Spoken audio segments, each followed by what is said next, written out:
Biodiversity is the web of life. Biodiversity is the full variety of all the species that you see in the natural environment around you, like these witchetty bushes and aeromophilus.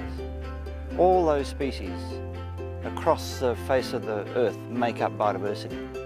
But it's not just species, it's also the genetic variability that they have within them. And it's not just the genetic variability and all the species diversity, it's the diversity of ecosystems that they make up, and which you can see behind me in this part of Central Australia. Biodiversity is all those things. It's the evolutionary history which has given rise to that genetic variability in all these species. It's the functions that all those ecosystems produce in providing clean water and in cycling nutrients. Biodiversity is all those things and the processes that result from the living world. Biodiversity is the web of life.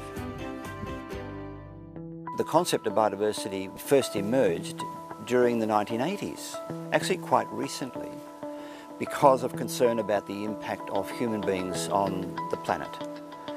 Given that human beings are so abundant and so influential in what we do, we are clearly having an impact globally. So biodiversity as a concept emerged as a way of highlighting the precious nature of that living world and highlighting the need for human beings to think more carefully about the values and benefits that they obtain from the living world, from biodiversity. The diversity of life and the diversity of human appreciation of it is such that I think there's at least 5 categories of values that we need to consider in asking ourselves the question, or rather answering the question, why is biodiversity important and why does it matter? And the first of those is obvious. It's economic.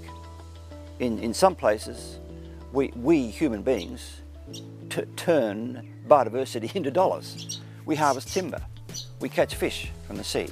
Those direct uses of biodiversity provide economic well-being to many human communities. The second major value of biodiversity is what you might call ecological life support. Another way of phrasing it is ecosystem services. These are benefits that human beings obtain from the natural world, such as the provision of clean water, the pollination of crops, the control of pests and weeds by other species. The third one is, in essence, it's cultural. The world around us informs the way we feel about our country. Our great artists frequently represent the natural world in their artworks, and they hang on all the galleries throughout Australia, including, I might point out, Indigenous painters whose depiction of country is often deeply rooted in what we might call biodiversity. All Australians recognise, all those of us who've had the benefit of flying overseas and coming home, know about the impact of the smell of gum leaves when finally you get home again. You know, in some senses, the landscape around us tells us who we are. I mean, we have an emu and a kangaroo on our coat of arms. Those values are very difficult to put any numbers on, but it doesn't mean they're insignificant.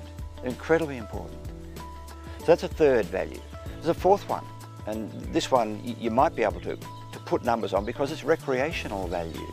People love getting out in the bush and rejuvenating. It doesn't matter whether it's a tough bushwalk in Tasmania or just an easy bout of bird watching in the paddock down by the dam, or just jogging by a lake in Canberra or Sydney or Melbourne. The fifth one, I have left it till last because it's the scientific value, and that might sound a little bit precious to be claiming that, but it's true.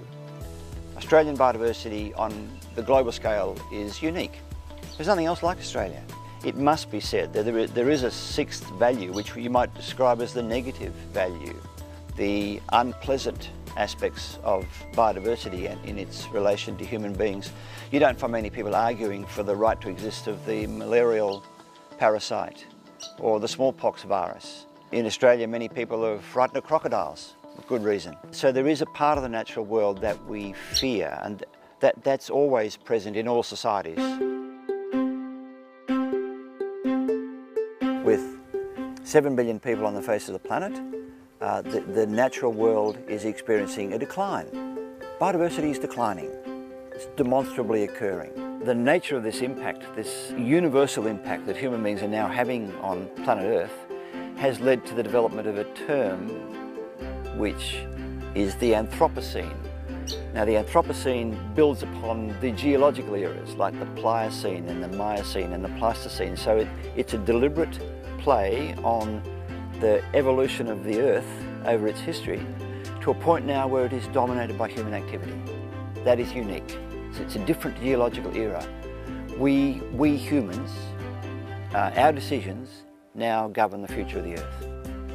It's up to us. So I think there are three challenges. So first of all, to understand, analyse and help deal with the ongoing decline in biodiversity. That's a big challenge for science. Secondly, understanding the full complexity of biodiversity. All those values and interactions that I spoke about before have a scientific component to them, and science is wrestling with the size of that task. And thirdly, science is still working out how best to contribute to the discussions about trade-offs between different forms of resource use with biodiversity implications, because it's those resource use activities that are causing the decline in the first place. You could take the conversation we've been having to be pessimistic. That, biodiversity is declining, human beings are getting more and more abundant, it's all going to rack and ruin. I actually don't think that way. Particularly in Australia, we have so much to be proud of. So many aspects of our society are ready to deal with these problems. We have tremendous experience in our society at this sort of social dialogue, the political debate necessary to make sure these things are taken account of. We have a fantastic scientific base. We have community involvement in natural resource management, including biodiversity management, to an unparalleled level. Couldn't have been expected when I was a boy. There are many, many things to be positive about. Good reasons for optimism.